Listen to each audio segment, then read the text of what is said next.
శ్రీమాత్రే నమ. జయ గురు దత్తాత్రేయ నమ. ఈ వీడియోలో మనం మిథున రాశి వారికి జూన్ 29వ తారీఖు నుంచి జూలై 5వ తారీఖు మధ్యలో జరగబోయే వార ఫలాలు పరిశీలిద్దాం. ఈ వార ప్రారంభంలో మిథున రాశి వారికి వారిలో ఉన్నటువంటి విద్వత్తుకి, తెలివితేటలకి, టాలెంట్కి తగిన గుర్తింపు రావడం జరుగుతూ ఉంటుంది. అలాగే మీ యొక్క దగ్గర బంధువులైనటువంటి స్త్రీలతో కానీ, లేదంటే మీ ఉద్యోగంలో సహ ఉద్యోగిగా ఉన్నటువంటి ఒక స్త్రీ వలన మీకు ఏదో ఒక శుభవార్త వారి ద్వారా రావడం జరుగుతుంది. అలాగే మీ యొక్క అభివృద్ధికి వారి యొక్క సహకారం 100% రావడం జరుగుతూ ఉంటుంది. అంటే శుక్రుడు ఈ వార ప్రారంభంలో ఆదివారం ఒక్కరోజు మాత్రం 11వ స్థానంలో ఉండడం జరుగుతుంది. 11వ స్థానంలో ఉన్నటువంటి ఏ గ్రహమైనా తన కారకత్వం ద్వారా మీకు లాభాన్ని కానీ, స్నేహాన్ని కానీ, ఏదో ఒక సలహా కానీ ఇవ్వడం జరుగుతూ ఉంటుంది. శుక్రుడు స్త్రీ గ్రహం అవటం వల్ల ముఖ్యంగా మీకు మీ భార్య, లేదంటే మీ కుమార్తె, మీ మదరు, ఇవన్నీ కూడా మీ కుటుంబ సభ్యుల యొక్క రక్త సంబంధాన్ని శుక్రుడు ద్వారా తెలియజేయడం జరుగుతుంటుంది. ఈ విధంగా మీకు బాగా అధికార హోదాలో ఉన్నటువంటి స్త్రీల సహకారం ఈ వార ప్రారంభంలో, అంటే కేవలం ఆదివారం రోజు మాత్రమే వారి ద్వారా మీరు ఒక శుభవార్త వినడం జరుగుతుంది. ఇంకా సోమవారం తర్వాత ఏంటంటే ఆ శుక్రుడు 12వ స్థానంలోకి రావడం జరుగుతుంది. అంటే శుక్రుడు 12లోకి వచ్చినప్పుడు సొంత ఆలోచనలు, వాటి యొక్క నిర్ణయాలతో గృహానికి కావాల్సినటువంటి వస్తువులు కానీ, లేదంటే మీ అవసరాలకి, మీ యొక్క ఇంప్రూవ్మెంట్కి ఏవైనా విలాసమైనటువంటి ఖరీదైనటువంటి వస్తువులు సమకూర్చుకోవడం జరుగుతూ ఉంటుంది. అంటే పంచమాధిపతిగా ఉండడం వల్ల మీ పిల్లల యొక్క అవసరాలకు కానీ, వాళ్ళ చదువు కొరకు ఏదైనా విలువైన కంప్యూటర్లు కానీ, అలాగే మీ సంతానానికి అయినా విలువైన బంగారు వస్తువులు కొనడం కానీ, ఏదైనా ఒకరి ఆనందం కోసం ఎక్కువగా ధనాన్ని వెచ్చిస్తారు. మీకుగా మీ యొక్క హ్యాబీకి, లేదంటే మీ యొక్క కోరికకు అనుకూలంగా కొంత మనీని ఖర్చు పెట్టడం జరుగుతూ ఉంటుంది. అంటే చాలామందికి ఏదో ఒక యాంబిషన్ ఉంటుంది. ఏదో ఒక సినిమాకి వెళ్దామని, లేదంటే ఒక బుక్ రాయాలని, లేదంటే ఏదైనా ఒక ఎంటర్టైన్మెంట్ కార్యక్రమంలో పాల్గొనాలని, లేదంటే ఫ్రెండ్స్తో కలిసి పార్టీకి వెళ్ళాలని, లేదంటే ఏదైనా ఒక పుణ్యక్షేత్రం దర్శించాలని, ఇది ఈ సమయంలో నెరవేరే అవకాశం ఉంటుంది. అంటే ఇంచుమించుగా ఈ వారంలో, అంటే శుక్రుడు ఇంకా సుమారు జూలై నెలంతా కూడా ఇంచుమించుగా అక్కడ ఉండడం జరుగుతుంది. అంటే ఈ రోజు కాకపోయినా మొత్తం మీద ఈ వారంలో కానీ, ఈ నెలలో కానీ ఏదో ఒక ముఖ్యమైనటువంటి మీకు బాగా కావాల్సిన వాటితో కలిసి ఏదో ఒక పుణ్యక్షేత్రానికో, విహార క్షేత్రానికో దర్శించడం జరుగుతూ ఉంటుంది. ఇది మీకు ధనం ఖర్చు అయినప్పుడు కూడా చాలా ఆనందాన్ని, సంతోషాన్ని కలిగించడం జరుగుతూ ఉంటుంది. అలాగే ప్రస్తుతం రాశి యందే గురుగ్రహ సంచారం వల్ల మంచి మంచి ఆలోచనలు వస్తుంటాయి. ఏదో ఒక కొత్త విద్య నేర్చుకోవాలి, మన టాలెంట్ని ఇంకా పెంచుకోవాలనే ఆలోచన వస్తూ ఉంటుంది. అలాగే ఏదో ఒక తరచూ ఉద్యోగరీత్యా ప్రయాణాలు ఎక్కువగా చేయవలసి రావడం జరుగుతుంటుంది. ఈ ప్రయాణంలో ఏదో ఒక పుణ్యక్షేత్రాన్ని దర్శించడం కానీ, లేదంటే ప్రయాణం చేస్తున్నప్పుడు బాగా ఉన్నత స్థాయికి ఉన్నటువంటి గురువు హోదా కలిగినటువంటి వారు కానీ, బాగా మీకు అధికార హోదా కలిగినటువంటి వాళ్ళు పరిచయం అవడం వల్ల వాళ్ళతో మీ యొక్క సాన్నిధ్యం ఎక్కువగా పెరగడం వల్ల వారి ద్వారా కొన్ని విషయాలు తెలుసుకొని మీ జీవిత అభివృద్ధికి కూడా తెలుసుకోవడం జరుగుతూ ఉంటుంది. మొత్తం మీద ఈ మిథున రాశి వారికి గురువు రాశి యందు సంచారం వల్ల, రవి కూడా అక్కడ ఉండడం వల్ల మీ టాలెంట్ని పెంచుకోవడానికి ఎవరో ఒకరి సలహా మీకు తప్పకుండా అవసరమవుతుంది. నిరంతరం కొత్త విషయాలు తెలుసుకోవాలని మీ ఆలోచనకి ఇది సరైనటువంటి సమయం. అలాగే ప్రస్తుతం మీరు ఎవరి సహకారం లేకుండా మీ వ్యక్తిగత సామర్థ్యంతోనే ఉద్యోగంలో ఇంప్రూవ్మెంట్ కానీ, అభివృద్ధి కానీ కలుగుతుంది. కొంతమందికి ఉద్యోగంలో ప్రమోషన్ లాంటివి రావడం, ఇంకా గ్రిప్పు పెరగడం లాంటిది కూడా జరుగుతూ ఉంటుంది. మరి ఈ సమయంలో సప్తమాధిపతి కూడా రవితో కలిసి ఉండడం వల్ల వ్యక్తిగతంగా మీకు కానీ, మీ జీవిత భాగస్వామికి కానీ కొత్త కొత్త అవకాశాలు రావడం జరుగుతూ ఉంటుంది.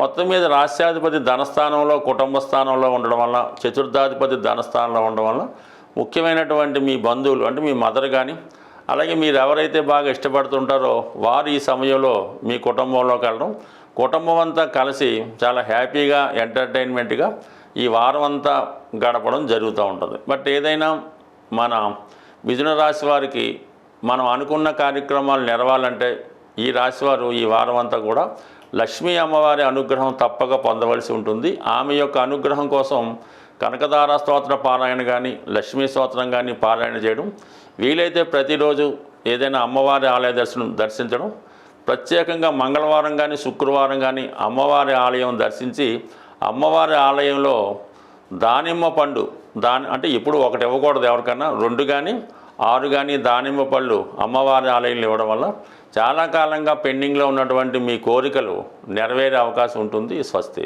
ఏదైనా ఈ వార ఫలాలు కానీ మాస ఫలితాలు కానీ కేవలం ఒక సూచనగా మాత్రమే తీసుకోవాలి తప్ప కేవలం ఇది మాత్రమే జరుగుతుంది అన్నది మాత్రం ఎట్టి పరిస్థితుల్లో కూడా జరగదు. మీ యొక్క జన్మజాతకాన్ని బట్టి జరుగుతున్నటువంటి దశలను బట్టి మన యొక్క గోచారం కానీ దశ కానీ నడుస్తూ ఉంటుంది. కేవలం మనం చంద్రుడిని బేస్ చేసుకునే ఈ ఫలితాలు చెప్పడం జరుగుతూ ఉంటుంది. ఇంకా అలాగే ఈ చంద్రుడిలాగే మిగతా 9 గ్రహాలు కూడా శని యొక్క ప్రభావానికో గురుగ్రహం ప్రభావానికో లోనై మంచి చెడు ఇవ్వడం జరుగుతూ ఉంటుంది. అది మీ యొక్క సంపూర్ణ జాతకం. అంటే మీరు పుట్టినప్పుడు చంద్రుడితో పాటు మిగతా గ్రహాలు కూడా ఎక్కడున్నాయి, ఆ గ్రహాల మీద గోచారీత్యా గ్రహాలు ఏ విధంగా సంచరిస్తున్నాయి అన్న విషయాన్ని సంపూర్ణంగా పరిశీలిస్తేనే మీకు సరైనటువంటి ఫలితం రావడం జరుగుతూ ఉంటుంది. ప్రస్తుతం ఈ కేతువు కుజగ్రహంతో కలిసి ఉండడం వల్ల అన్నదమ్ముల విభేదాలు యాక్సిడెంట్లు జరుగుతున్నాయి అనుకుందాం. అదే మీ జన్మజాతకంలో అదే ప్రాంతంలో శుక్రగ్రహం ఉంటే ఆ శుక్రగ్రహాన్ని కేతు క్రాస్ చేస్తే ఇంచుమించుగా సమయం ఆ సంవత్సరంన్నర కూడా చాలా ఆర్థికపరమైన ఇబ్బందులతో ఎదుర్కోవడం జరుగుతూ ఉంటుంది. అలాగే ఇంకొక బుధగ్రహంతో కలిసి ఉన్నప్పుడు చదువు పాడై వేరే విషయాల మీదకి మనసు మళ్ళీ అసలు విద్య మానేసి వేరే విద్య నేర్చుకోవడం జరుగుతూ ఉంటుంది. ఇలా ప్రతి గ్రహం కూడా గోచారం మీద ప్రభావం చూపుతుంటుంది. కాబట్టి కేవలం ఈ ఒక్క ఫలితాన్నే కాకుండా మీ వ్యక్తిగత జాతకాన్ని, అలాగే ప్రస్తుతం జరుగుతున్నటువంటి దశలు, అలాగే మన పుట్టినప్పుడు ఉన్నటువంటి జాతకంలాగే ప్రతి సంవత్సరం కూడా మన పుట్టిన తారీఖు పుట్టిన సమయానికి ఇంకొక చక్రం ఉంటుంది. అంటే దాన్ని సంవత్సర ఫలితాలు తెలుసుకోవడానికి ఆ వర్షఫల చక్రాన్ని కూడా తయారు చేసి ఆ సంవత్సరంలో ఏం జరుగుతాయి అన్న విషయాన్ని కూడా తెలుసుకోవాల్సి ఉంటుంది. కాబట్టి ఇవన్నీ కూడా మనం చెప్పినవి జరగటం లేదనుకోకుండా మిగతా జాతకాన్ని కూడా చూపించుకొని దాన్ని కూడా పరిశీలించుకొని ఏదైనా మన ప్రయత్నం కూడా ఇంపార్టెంట్ కాబట్టి అది కూడా చేసుకుంటేనే మన ఫలితాలు రావడం జరుగుతూ ఉంటుంది. ఇప్పుడు వచ్చినటువంటి మనకి ఈ వారం నుంచి ప్రారంభమైనటువంటి ఆషాఢ మాసం అన్నది చాలా వరకు మీ యొక్క గ్రామ దేవతల్ని, అమ్మవారిని, కులదేవతల్ని, కులదైవాన్ని ఆరాధించే సమయం కాబట్టి కంపల్సరిగా మీరు ఈ సమయంలో మీ పెద్దవారి ద్వారా మీ కులదైవం ఎవరో తెలుసుకొని ఆ కులదైవాన్ని పూజించడం, కంపల్సరిగా మీ గ్రామ దేవతకి బోనాలు సమర్పించడం కానీ, అంటే అక్కడ ఉన్నటువంటి ఆచారం బట్టి వారికి చీర గాజులో చలిమిడో వడపప్పో ఏదో ఒకటి ఆ గ్రామ ఆచారం ప్రకారం అమ్మవారిని పూజించడం వల్ల మీతో పాటు మీ కుటుంబ సభ్యులు కూడా శ్రేయస్సు జరిగే అవకాశం ఉంది. కాబట్టి అలాగే మరి ఈ సమయంలో మీ యొక్క ఇంటి ఆడపడుచులను కూడా ఆదరించి వారికి ఇవ్వవలసినవి ఏమంటే ఇచ్చి వారి నుంచి కూడా ఆశీస్సులు పొందడం వల్ల చాలా వరకు ప్రతి ఒక్కరికి అనుకూలత ఏర్పడుతుంది, అదృష్టం కలిసి వస్తుంది. ఇన్ని రకాలుగా జాతకాన్ని చూడటం, అలాగే దాని పరిహారాలు అనేక రకాలుగా ఉంటాయి. ఇందులో కుటుంబంలో ఏ ఒక్కరికి కష్టం కలిగినా ఇబ్బంది కలిగినా ఆ ఇంపాక్ట్ మొత్తం కుటుంబం మీద ఉండడం జరుగుతూ ఉంటుంది. ఇందువల్ల ఇదొక సమిష్టి విషయంలో అందరి జాతకాలను బట్టి కూడా జీవితం నడుస్తూ ఉంటుంది.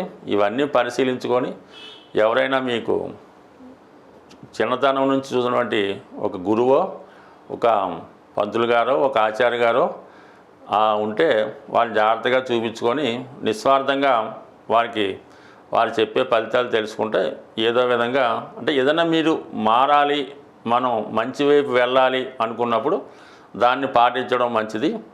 ఏదైనా అంతా బాగుంది, సవ్యంగా నడుస్తుంది, ఏ ఇబ్బంది లేదు అనుకున్నప్పుడు జ్యోతిష్కుని కానీ ఎవరిని కానీ సంప్రదించకుండా మీ మార్గంలో మీరు వెళ్ళటమే మంచిది.